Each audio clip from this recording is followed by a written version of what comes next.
اعوذ باللہ من الشیطان الرجیم بسم اللہ الرحمن الرحیم۔ اب تو شرک کی یہ کیفیت ہو چکی ہے، بدعقیدگی کا یہ حال ہو چکا ہے۔ کسی دور میں اہل شرک کہا کرتے تھے پکارو سیدنا علی کو، تمہاری پکاریں قبول ہو جائیں گی۔ اب قبر پرست مولویوں نے دل کے رازوں پر بھی اپنے پیروں فقیروں کا کنٹرول کر دیا ہے۔ انڈیا حیدرآباد کے ایک مولوی صاحب ہیں نقشبندی صاحب، وہ ایک پیر جیلانی کے مرید کا قصہ بیان کرتے ہیں کہ وہ مرید صاحب 70,000 کے مجمع کے اندر بیٹھے پیر جی کا درس سن رہے تھے۔ درس سنتے سنتے پیٹ میں گڑبڑ ہوئی، مروڑ اٹھا، ادھر دیکھا تو 40,000، ادھر دیکھا تو 20,000، آگے پیچھے انسانوں کا سمندر ہے، اور یہ درمیان مسجد میں بیٹھا پیر جیلانی کا درس سن رہا ہے۔ پریشان ہو گیا، کپڑے خراب ہو گئے تو مسجد بھی خراب ہوگی، کیا کروں گا؟ بول بھی نہیں سکتا، شاہ صاحب درس دے رہے ہیں، کس کو کیا کہوں؟ اس نے اپنے دل ہی دل میں پیر جیلانی کو پکارا۔ پیر جیلانی نے فوراً اپنے سر سے عمامہ اتارا اور پھینک کے مارا۔ وہ عمامہ اڑتا ہوا آیا اور اس مرید کے اوپر گرا۔ جو ہی پیر جیلانی کا عمامہ گرا، اس نے آنکھیں کھولی تو جنگل میں بیٹھا تھا۔ قضائے حاجت سے فارغ ہوا، قریبی چشمہ تھا، دو کے طہارت بھی بالکل 0 میٹر ہو گیا۔ اچانک خیال آیا کہ میں تو ادھر مسجد میں بیٹھا پیر جیلانی کا درس سن رہا تھا، اور یہ کہاں جنگل میں، اور معاملات بھی ٹھیک ہو گئے، پیمپر کی ضرورت نہیں پڑی۔ ابھی یہ تصور دل میں کیا تھا کہ میں تو پیر جیلانی کے درس میں تھا، یک لخت آنکھ کھلتی ہے تو دیکھتے ہیں پھر وہیں پر بیٹھے ہیں۔ پھر فرماتے ہیں اسی مجلس میں ایک شخص تھا، اور وہ پڑے پائے کا بزرگ تھا، اللہ کا ولی تھا۔ وہ 70,000 کے بیچ میں بیٹھا ہوا ہے، اور انہیں انتہائی حاجت محسوس ہو رہی ہے، شدت سے حاجت، ضرورت محسوس ہو رہی ہے۔ وہ ٹوائلٹ جانا چاہتے تھے، اجابت خانہ بیت الخلا جانا چاہتے تھے۔ انہوں نے اپنی اجابت کو کنٹرول کرنا چاہا، جتنی دیر کنٹرول کر سکتے تھے کرے، لیکن اجابت اب اپنی انتہا کو پہنچی، شدت انتہا کو پہنچی، تو بڑے بے چین ہو گئے، کیونکہ اب 25-50 آدمی ہو تو ایسا ہٹا کے نکل جائیں گے، ادھر پلٹے تو 20,000، ادھر پلٹے تو 40,000، پیچھے دیکھے تو 50,000، کہاں سے جائیں گے؟ بیچ میں بیٹھے ہوئے، ضرورت آ رہی ہے، بے چین و بے قرار ہو گئے۔ اسی بے قراری کے عالم میں غوث پاک سرکار کی طرف متوجہ ہوتے ہیں، سرکار اب میں کیا کروں؟ دوران بیان غوث پاک سے عرض کرتے ہیں اب میں کیا کروں؟ ضرورت محسوس ہو رہی ہے، اور انتہا شدت کے ساتھ۔ غوث پاک سرکار حالانکہ انہوں نے آواز نہیں دی، بس خالی اندر آپ کی طبیعت میں محسوس ہوتا ہے غوث پاک کیا کروں؟ غوث پاک سرکار ایسے بازو سے اپنا رومال اٹھاتے ہیں اور ان کی طرف پھینک دیتے ہیں۔ جیسے ہی پھینکے وہ رومال اڑتا ہوا ان کے اوپر جا کر گرتا ہے، اس بزرگ پر جن کو حاجت محسوس ہو رہی ہے۔ وہ فرماتے ہیں خدا کی قسم رومال قریب آیا، جب مجھ پر گرنے لگا تو میں اس رومال کے گرنے کے وجہ سے آنکھوں بند کیا۔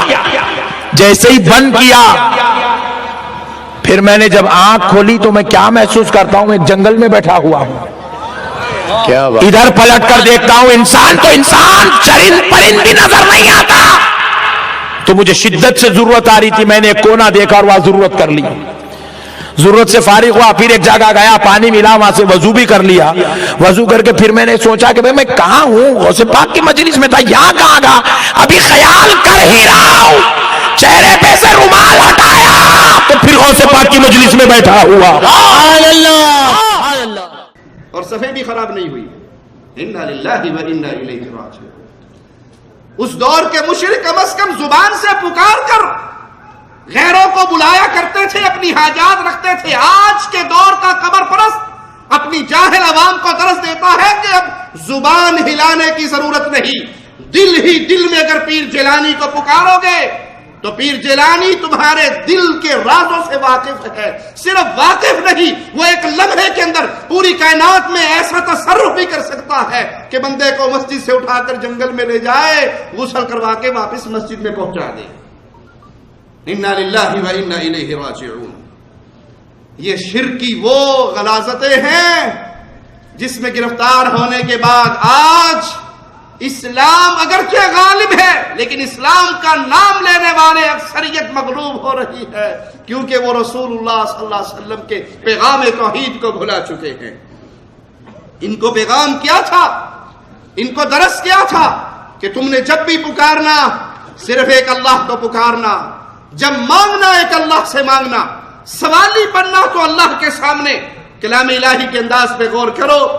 وَإِذَا سَأَلَكَ عِبَادِي عَنِّي فَإِنِّي قَرِيبٌ۔ اے محمد صلی اللہ علیہ وسلم، جب میرے بندے میرے بارے میں آپ سے سوال کریں تو پھر اللہ بہت قریب ہے۔ اللہ کے بارے میں سوال ہو، اللہ کہاں ہے؟ تو مالک نے پیارے نبی صلی اللہ علیہ وسلم کو حکم نہیں دیا کہ قل، آپ کہہ دیجئے، حالانکہ کلام الہی کا انداز بالکل یہی ہے۔ اگر آپ کچھ آیات پہ غور کریں، یسألونک عن الساعة قل انما علمها عند ربی، اے نبی صلی اللہ علیہ وسلم یہ آپ سے قیامت کے بارے میں پوچھ رہے ہیں، آپ ان کو جواب دیں کہ اس کا علم میرے رب کے پاس ہے۔ یسألونک عن الانفال قل، اے نبی جواب دو، یہ سوال کر رہے ہیں آپ جواب دو۔ یسألونک عن الخمر، یہ شراب کے بارے میں، جوئے کے بارے میں سوال کر رہے ہیں، قل، جواب دو۔ یسألونک ماذا ينفقون قل، یہ آپ سے سوال کر رہے ہیں اللہ کے نام پہ کیا خرچ کرے، جواب دو۔ یسألونک عن الجبال، یہ پہاڑوں کے بارے میں سوال کر رہے ہیں، فقل، ان کو جواب دیجئے۔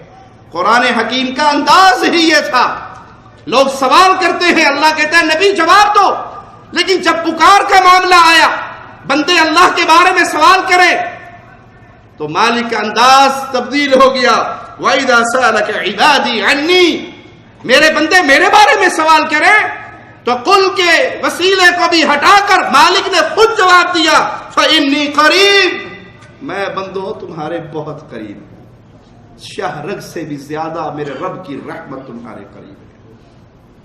تنہائی میں پکارو، آہستہ سے پکارو، دل میں پکارو، زبان پہ نہ لے کر آؤ، دل ہی دل کی دنیا میں اپنے رب کے سامنے اپنی پریشانی اور غم کو رکھو، وہ رب تمہاری بات سننے پر قادر ہے، تمہیں عطا کرنے پر قادر ہے۔ كنتم خير أمة أخرجت للناس تأمرون بالمعروف وتنهون عن المنكر وتؤمنون بالله